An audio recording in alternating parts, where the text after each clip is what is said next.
ইতিমধ্যে জানিব পাৰিছেই যে আমি এই কৰ্মবিৰতি কাৰ্যসূচী 3 দিনৰ কাৰণে হাতত লোৱা হৈছিলে। আজি সেই কাৰ্যসূচীৰ অন্তিম দিনত আমি মৰঙী ৰিপৰ্টিং ইউনিটত আমি এই কাৰ্যসূচী হাতত লৈছোঁ।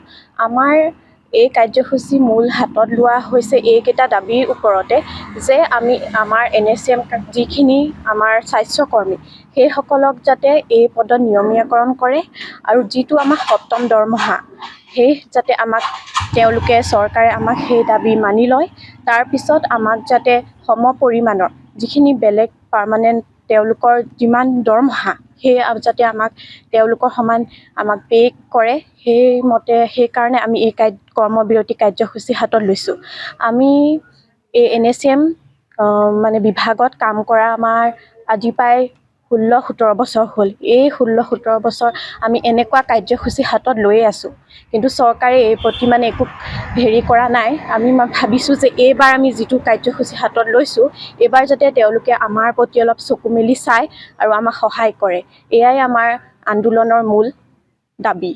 আমি 4 তাৰিখৰ পৰা কৰ্মবিৰতি 6 তাৰিখলৈকে 3 দিনীয়া কাৰ্যসূচীৰে আমাৰ এই কৰ্মবিৰতি অনুষ্ঠান চলি আছে। আজি অন্তিম দিন, কিন্তু আজিলৈকে আমাৰ কাৰ্যসূচী যিটো হাতত লৈ আছোঁ, আমাক আন্দোলন কৰি থকা হৈছে, সেই আন্দোলনৰ কোনো উত্তৰ আজিলৈকে চৰকাৰী বিভাগত এতিয়ালৈকে উত্থাপন হোৱা নাই। আৰু আমাৰ মুখ্যমন্ত্ৰী ডাঙৰীয়া আজিলৈকে একো আমাক ৰিজাল্ট দিয়া নাই। আজি আমাৰ অন্তিম দিন।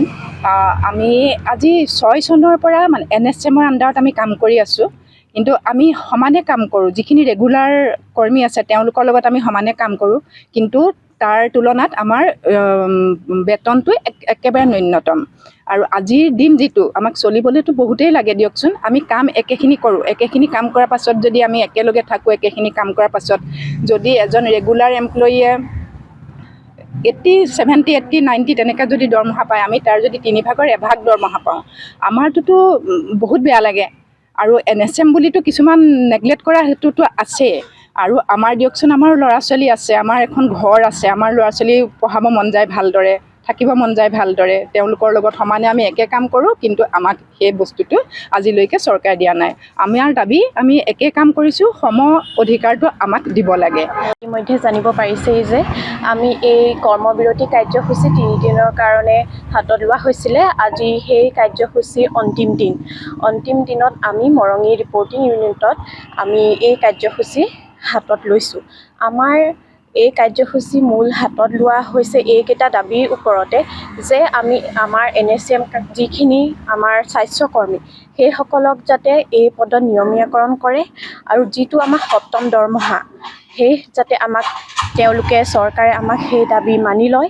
তাৰপিছত আমাক যাতে সম পৰিমাণৰ যিখিনি বেলেগ পাৰ্মানেণ্ট তেওঁলোকৰ যিমান দৰমহা সেই যাতে আমাক তেওঁলোকৰ সমান আমাক পে' কৰে সেইকাৰণে আমি এই কৰ্মবিৰতি কাৰ্যসূচী হাতত লৈছোঁ। আমি এই NSM বিভাগত কাম কৰা আমাৰ আজি প্ৰায় 16-17 বছৰ হ'ল। এই 16-17 বছৰ আমি এনেকুৱা কাৰ্যসূচী হাতত লৈয়ে আছোঁ, কিন্তু চৰকাৰে এই প্ৰতি একো কৰা নাই। আমি ভাবিছোঁ যে এইবাৰ আমি যিটো কাৰ্যসূচী হাতত লৈছোঁ এইবাৰ যাতে তেওঁলোকে আমাৰ প্ৰতি অলপ চকু মেলি চায় আৰু আমাক সহায় কৰে। এয়াই আমাৰ আন্দোলনৰ মূল দাবী। যিকোনো খবৰৰ বাবে যোগাযোগ কৰক 7099017330 লগতে 7099017110 নম্বৰত।